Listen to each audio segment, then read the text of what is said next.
Hello friends, welcome to grow with CV. I hope कि आप सभी की सीटेट प्रिपरेशन अच्छी चल रही होगी। तो मैंने आप लोगों के लिए सीटेट हिंदी पेडागोजी की प्रैक्टिस सीरीज़ कल से स्टार्ट की हुई है और आज हमारी इसी सीरीज़ में सेकंड क्लास है, दूसरी क्लास है। और हम क्या कर रहे हैं, तो देखिए सीटेट पेपर 2 के लिए मैं हिंदी पेडागोजी के जो प्रीवियस ईयर क्वेश्चन है उनकी प्रैक्टिस आपको करवा रही हूँ। ठीक है, तो एक सेट में 15 क्वेश्चन पूछे जाते हैं पेडागोजी के, तो एक क्लास में मैं आपको 15 क्वेश्चन जो है प्रोवाइड करती हूँ। कल मैंने आपको 21 जनवरी 2024 में जो क्वेश्चन पूछे गए थे वो सारे क्वेश्चन करवाए थे और आज हम करेंगे 20 अगस्त 2023। ये दोनों ही पेपर आपके ऑफलाइन थे। आज का पेपर भी, ये जो 20 अगस्त का पेपर है ये भी आपको ऑफलाइन हुआ था। ठीक है, सो देखते हैं कि 20 अगस्त को कैसे क्वेश्चन पूछे गए थे। आई होप कि आपको क्लास अच्छी लगेगी। क्लास अच्छी लगे तो प्लीज़ क्लास को लाइक जरूर करना।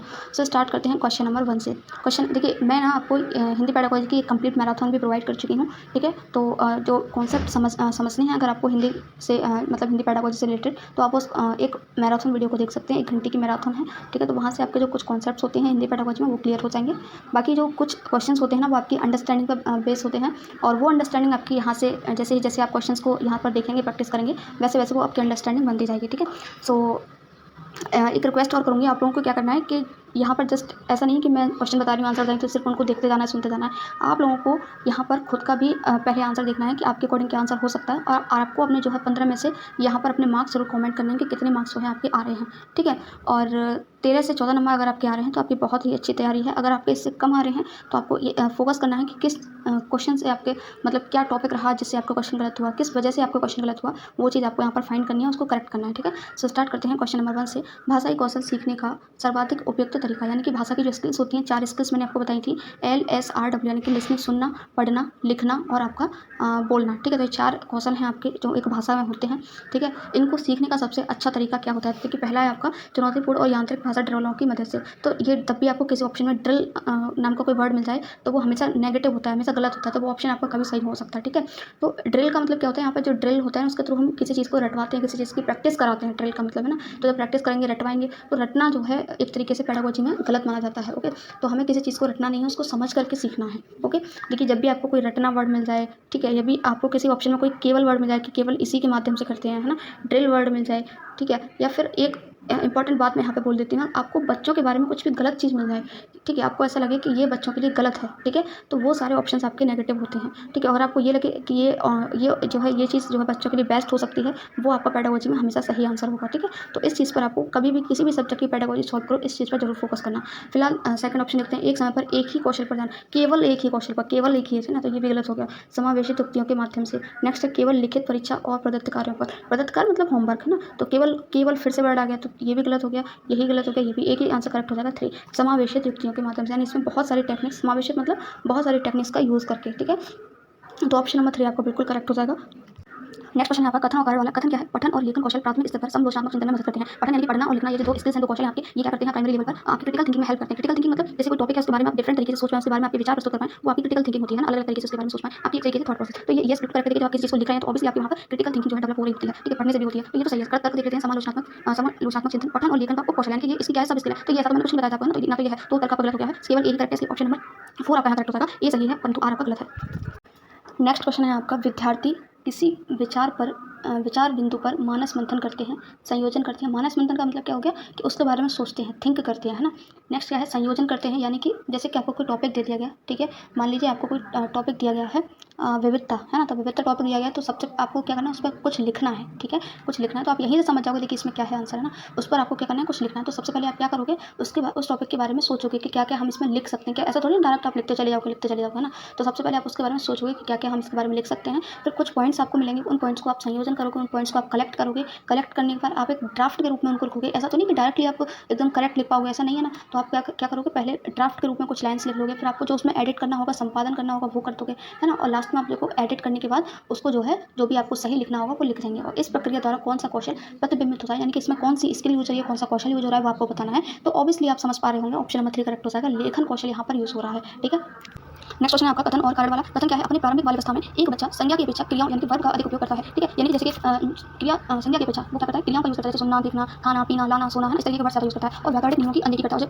ग्रामर के रूल्स होते हैं उनको इग्नोर करता है। जैसे पूरा सेंटेंस नहीं होता वो कि मतलब मैं जा रहा हूँ, मैं खा रहा हूँ, वो शॉर्ट में बोल देता है, मम्मा खाना, मम्मा पीना, मम्मा सोना, इस तरीके से बोलता है। देखा हुआ बच्चे छोटे होते हैं इसी तरीके से बोलते हैं। ठीक है, तर्क क्या है? उनकी शब्द संपदा बहुत सीमित होती है, तो ये दोनों ही बिल्कुल सही है। ठीक है, और सीमित होती है उनकी जो वर्ड पावर होती है, इसी वजह से वो जो ऐसा करते हैं, इसलिए दोनों ही सही है और इसकी सही व्याख्या भी कर रहा है। इसी ऑप्शन नंबर 4 आपका यहाँ बिल्कुल करेक्ट हो जाएगा।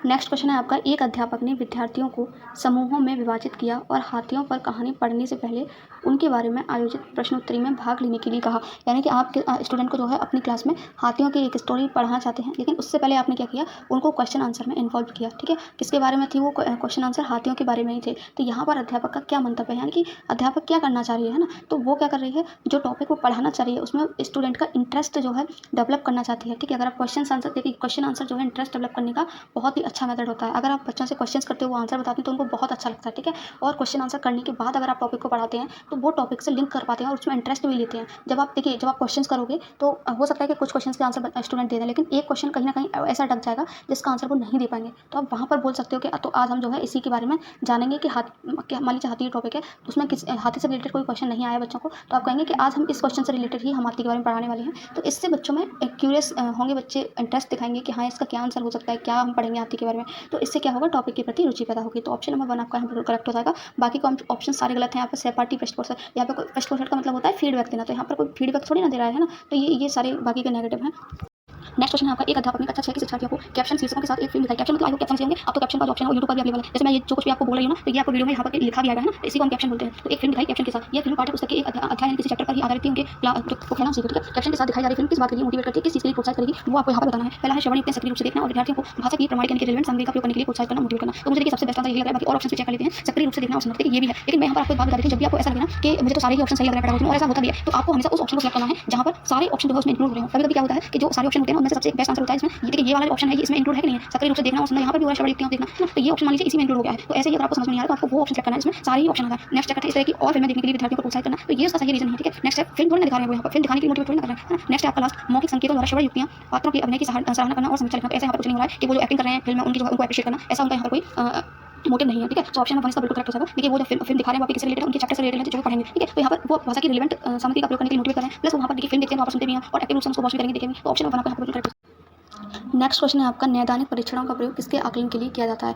नैदानिक परीक्षण, देखिए मैंने आपको 2 परीक्षणों के बारे में बताया था पेडागोजी की जो मैराथन क्लास है उसमें। ठीक है, सारे टॉपिक कराए हुए हैं, प्लीज़ उस मैराथन को जरूर देखना। ठीक है, उसके बाद ही ये क्वेश्चन करना, आपकी बहुत ज़्यादा हेल्प हो जाएगी और आप बहुत अच्छे से जो है पेडागोजी सॉल्व कर पाएंगे। नैदानिक मतलब आपका निदानात्मक में ही होता है। ठीक है, ये क्या हो रहा है, एक सेकेंड।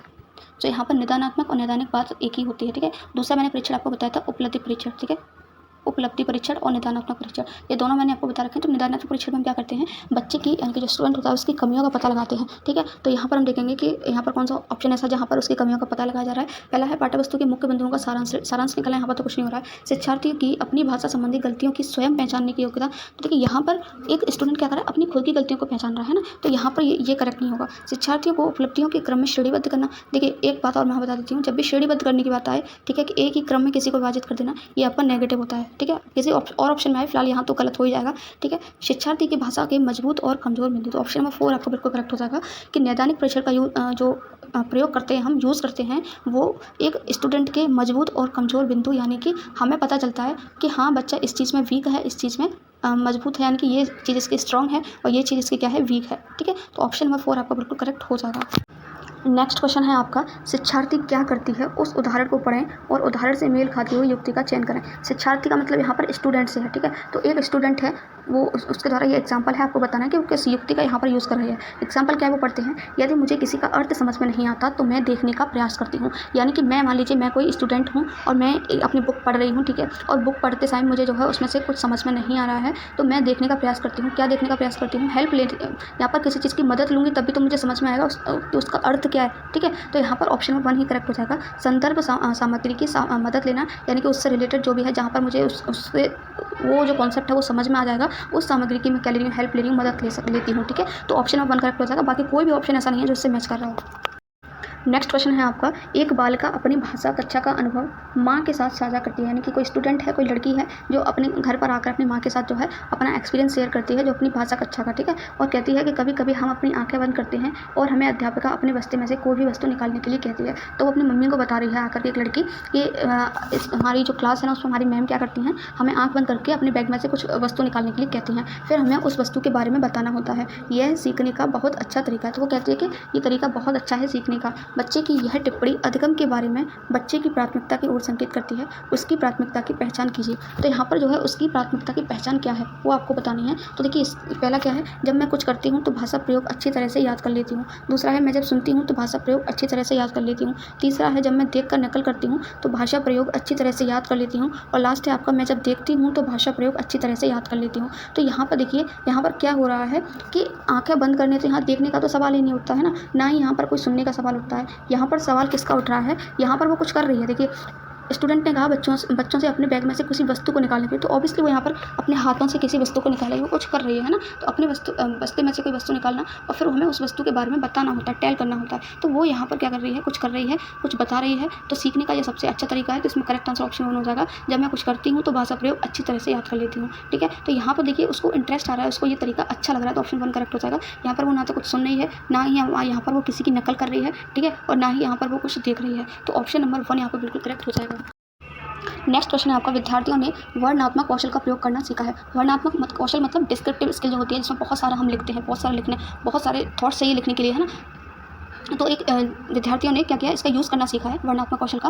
अब सीखा है उन्होंने या नहीं सीखा है, इस बात का आकलन करना है, इस बात का पता लगाना है टीचर को। तो इसके लिए जो टीचर है उसको विद्यार्थियों को क्या करने के लिए कहना चाहिए, ठीक है, जिससे वो जो है इस स्किल का डेवलपमेंट बच्चों के अंदर हुआ है, वो सीखे हैं कि नहीं सीखे हैं, ये पता लगाने के लिए उसको क्या करना चाहिए वो आपको बताना है। तो एक ऐसी घटना साझा करो जब उन्हें बहुत अचंभा हुआ हो, ठीक है। दूसरा है, पाठ्य वस्तु में आई क्रिया और विशेषण शब्दों पर गोला या घेरा लगाओ। तो देखिए यहाँ पर कोई भी मान लीजिए वर्ड्स है, मैं आपसे कह दूँ इसमें जो है जो भी वर्ड्स हैं उन पर आप गोला लगाओ, तो ऐसे करके आप गोला लगा दो। तो यहाँ पर आपके कुछ थॉट्स आ रहे हैं क्या, आपके कोई विचार आ रहे हैं क्या, बिल्कुल नहीं आ रहे हैं। कुछ विचार वर्णनात्मक डेस्क्रिप्टिव स्किल का यूज़ हो रहा है, बिल्कुल नहीं हो रहा है। तो ये तो आपका देखिए बिल्कुल गलत हो गया। भी क्या है, वर्णन करने वाले शब्दों के प्रयोग में हुई गलतियों को सही करो। तो सिर्फ मिस्टेक्स को आप सही कर रहे हैं, तो यहाँ भी आपकी जो है कोई डेस्क्रिप्टिव स्किल का यूज़ नहीं हो रहा है। कहानी पढ़ो और बहुत आधारित प्रश्नों के उत्तर दो। तो आपको सिर्फ एक कहानी पढ़ करके जो है उनके उत्तर देने हैं। तो यहाँ पर भी आप अपनी थिंकिंग का यूज़ नहीं कर रहे हैं।